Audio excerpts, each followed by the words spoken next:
ಬಾಗಲಕೋಟೆ ಜಿಲ್ಲೆಯ ಹುನಗುಂದ ತಾಲೂಕಿನ ಗಂಗೂರು ಹಾಗೂ ಚಿತ್ರಗಿಯ ನಡುವಿನ ಮಲಪ್ರಭೆಯ ದಂಡೆಯಲ್ಲಿರುವ ಗಂಗೂರು ಗ್ರಾಮದ ಭೂಮಿಯು ತಡರಾತ್ರಿ ಸುರಿದ ಭಾರೀ ಪ್ರಮಾಣದ ಮಳೆರಾಯನ ಆರ್ಭಟಕ್ಕೆ ಅಪಾರ ಪ್ರಮಾಣದ ಬೆಳೆ ನಾಶವಾಗಿ ಕಬ್ಬು, ಈರುಳ್ಳಿ, ಹತ್ತಿ ಬೆಳೆಗಳು ನೀರಿನಿಂದ ಜಲಾವೃತವಾಗಿ ರೈತರಿಗೆ ತುಂಬಲಾರದ ನಷ್ಟವಾಗಿದೆ.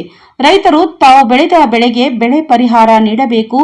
ಇದಕ್ಕೆ ಸಂಬಂಧಪಟ್ಟಂತೆ ಅಧಿಕಾರಿಗಳು ಬಂದು ಪರಿಶೀಲನೆ ಮಾಡಬೇಕು ಅಂತ ರೈತರು ತಿಳಿಸಿದರು.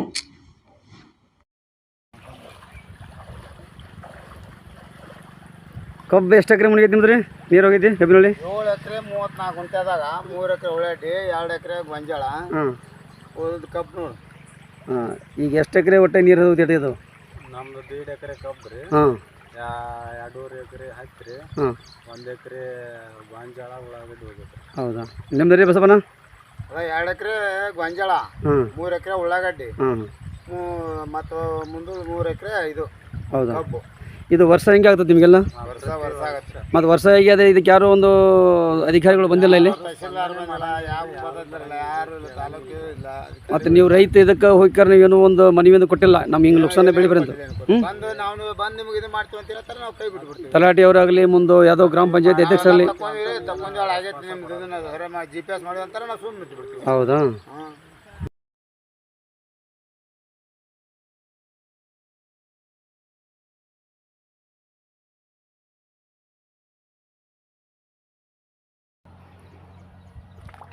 ಹೆಸರುಗಳು? ನಮ್ದು ನೈಮ್ ಸಾಬ್, ಅಲಿ ಸಾಬ್, ಅಲಿಕರ್ ಅಂತ. ಇದು ಹತ್ತಿ ಪರಿಹಾರ ನಿಮ್ಗೆ ಒಮ್ಮೆ ಸಿಕ್ಕತ್ತಾ? ಇಷ್ಟು ಮಳೆ ನೀರು ಆದೋದ್ರು? ಇಲ್ಲ ಸರ್, ಒಮ್ಮೆ ಸಿಕ್ಕಿಲ್ಲ ಸರ್. ಇದು ವರ್ಷ ಹೇಗೆ ಆಗ್ತದೆ ನಿಮ್ಮ ಜೀವನಕ್ಕೆ? ಹಾಂ ಸರ್, ಪ್ರತಿ ವರ್ಷ ಇದೇ ಥರ ಆಗುತ್ತೆ ಸರ್. ಮತ್ತು ಇದೇ ಥರ ಆದ್ರೆ ಮತ್ತೆ ಇದಕ್ಕೆ ನೀವು ಪರಿಹಾರ ಏನಾರು ಪಡ್ಕೊಳ್ಳಿ? ಮತ್ತು ಇದಕ್ಕೆ ಎಲ್ಲಾರು ಯಾರ್ಯಾರು ಹೋಗಿ ಮನವಿ ಕೊಟ್ಟಿದ್ದಾರಾ? ಇಲ್ಲ ಸರ್, ಬರ್ತೀನಿ ಅಂತಾರೆ ಸರ್. GPS ಮಾಡ್ತೀವಿ, ಅದು ಮಾಡ್ತೀವಿ, ಪರಿಹಾರ ಅಂತಾರೆ ಸರ್. ಎಲ್ಲಿ ಹೇಳಿದ್ರು ಹೋಗಿ? ಇಲ್ಲಿ ಅವನಿಗೊಂದು ಆಫೀಸ್ ಇದೆ ಸರ್. ಆಫೀಸು? ಹಾಂ ಸರ್. ಅವ್ರು ಬರ್ತೀವಿ, ಮಾಡ್ತೀವಿ, GPS ತೆಗಿತೀವಿ ಅಂತಾರೆ. ಯಾವುದೇ ಥರ ಬಂದು ರೆಸ್ಪಾನ್ಸ್ ಮಾಡಲ್ಲ ಸರ್. ಮುಂದೆ ಅಮ್ಮ ನಿಮ್ಮ ಹೆಸರೇನು? ಹೌದಾ? ವರ್ಷ ಹೀಗೆ ಆಗತ್ತಮ್ಮ ಎಲ್ಲ ಅದು? ಮತ್ತು ಇದು ಹಿಂಗಾದ್ರೆ ನುಕ್ಸಾನ ಆದರೆ ನಿಮಗೆ ಯಾರು ಸ್ವಲ್ಪ ಹೋಗಿ ನೀವು ಯಾರು ಸಾಹೇಬ್ಗಳಿಗೆ ಬೇಡಿದರು? ಏನು ಮಾಡಿದ್ರಿ ನೀವೆಲ್ಲ?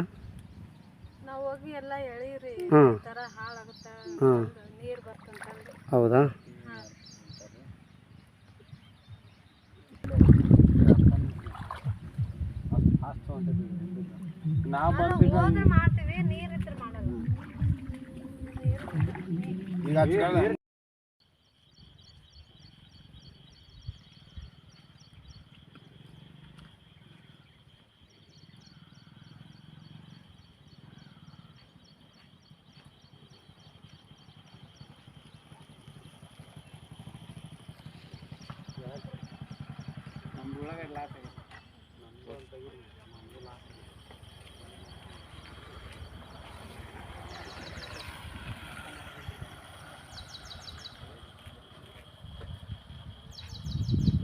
ಉಳ್ಳಾಗಡ್ಡಿ ಇದೈತಿ.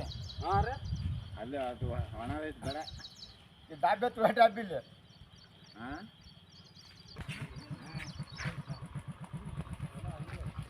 ಈ ಡಾಬೆ ಎತ್ತು ಡಾಬಿ ಇಲ್ಲಿ.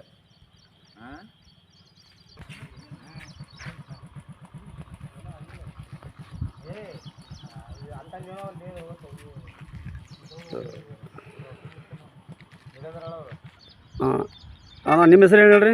ಬಸವರಾಜ ಅಡಿಯಪ್ಪ ರೇಷ್ಮೆ ಅವ್ರ ಕಲಾವಿಗೆ. ಹಾಂ, ಇದು ಹಾನಿಯಾಗಿ ಏನು ಬೆಳೆ ಹಾನಿ ಐತಿ ನಿಮ್ದೆಲ್ಲ? ಈಗ ಒಂದು 1.5 ತಿಂಗಳಿಂದ ಗೊಂಜಾಳ ಉಳ್ಳಾಗಡ್ಡಿ ತೆಗೈತ್ರ. ಈಗ ಹೊಳ್ಳಿ ಮತ್ತೆ ಈಗ ಉಳ್ಳಾಗಡ್ಡಿ ಲಾಸ್ ಆಗೈತಿ. ಅದಕ್ಕೆ ಇದಕ್ಕೆ ಬಂದು PDO ಅವರಲ್ಲಿ ಯಾರು ಬಂದು ಸ್ಪಂದನೆ ಮಾಡಿಲ್ಲ. ಅದಕ್ಕೆ ಇದರಿಂದ ನಾವು ಮುಂದೆ ಹೋರಾಟ ಮಾಡ್ಬೇಕಂತ ಹೇಳ್ತೀವಿ ನಾವು. ಮತ್ತು ಈಗ ಇಷ್ಟು ದಿವಸ ಅವರು ಯಾರೊಬ್ಬರು ನಿಮ್ಮ ಗ್ರಾಮ ಮಟ್ಟಕ್ಕೆ ಬಂದಿಲ್ಲ? ಹೋಬಳಿ ಮಟ್ಟಕ್ಕೆ ನಿಮ್ಮ ಗ್ರಾಮ ಒಂದು ಲೆಕ್ಕಾಧಿಕಾರಿ ಆಗಲಿ ಮತ್ತು ಈಗ ಯಾರು ಬಂದಿಲ್ಲ. ಮತ್ತೀಗ ಈಗ ಕೃಷಿ ಇಲಾಖೆಯಿಂದ ಆಗಲಿ ಮುಂದೆ ನಿಮ್ಮ ರೈತರ ಒಂದು ಇದರಿಂದ ನಿಮ್ಮ ಹೆಸರೇನ? ನಮ್ದು ನೈಮ್ ಸಾಬ್ ಅಲಿಕರ್ ಅಂತ. ನಿಮ್ದೇನು ಲಾಸ್ ಆಗಿದ್ದಿಲ್ಲ? ನಮ್ದು ಉಳ್ಳಾಗಡ್ಡಿ ಹಾಕಿದ್ವಿ ರೀ ಅವಾಗ. ಎಷ್ಟು ಎಕರೆ ಇದೆ? ನಮ್ದು 1 ಎಕರೆ ಐತಿ ಸರ. ಲಾಸ್ ಆಗೈತೆ ರೀ. ನಿಮ್ದು ಎಷ್ಟು ಐತ್ರಿ ಬಸಪ್ಪ? ನಮ್ದು 3 ಎಕರೆ ಉಳ್ಳಾಗಡ್ಡಿ, 2 ಎಕರೆ ಗೊಂಜಾಳ. ಹಿರಿಯರು ನಿಮ್ಮ ಹೆಸರು ಏನು ರೀ? ನಮ್ಮ ಹೆಸರು ಬಸಪ್ಪ ಅಲಿಕರ್. ಹೌದ್ರಾ? ನಿಮ್ದು ಏನು ಲಾಸ್ ಆಗಿದೆ ರೀ? ನಮ್ದು ಉಳ್ಳಾಗಡ್ಡಿ. ಎಷ್ಟು ಎಕರೆ ರೀ? ಒಂದು 2 ಎಕರೆ. ಮತ್ತು ಈಗ ಲಾಸ್ ಅದಕ್ಕೆ ಪರಿಹಾರ ನೀವು ಅದಕ್ಕೆ ಏನಾರ ಇಲ್ಲಿ ಯಾರು ತಿಳಿಸ್ ಬಂದಿಲ್ಲ, ಯಾರು ಬಂದಿಲ್ಲ ಸನೇಕ. ಹಾಂ ನಾವು ಎಲ್ಲರೂ ಕೂಡಿ ಇದನ್ನ ಮಾಡ್ಕೊತ ಮಾಡೀವಿ. ವಿಡಿಯೋ ಬಂದಿಲ್ಲ, ಯಾರು ಬಂದಿಲ್ಲ. ಗ್ರಾಮ ಲೆಕ್ಕಾಧಿಕಾರಿಲ್ಲ, ಯಾರು ಕೃಷಿ ಇಲಾಖೆ ಯಾರು ಇಲ್ಲ. ಹೋದ ಸತ ನಾವು ಹೋಯ್ತು, ಈ ಸತಾನ ಈ ಥರ ಮಾಡಿ ಎಲ್ಲ. ಹೋದ ವರ್ಷ ಆಗಿತ್ತಾ? ಇಲ್ರಿ, ಹೋದ ವರ್ಷ ಆಗಿತ್ತು. ಹಾಂ ಈ ವರ್ಷ ಆಗತ್ತೈತಿ.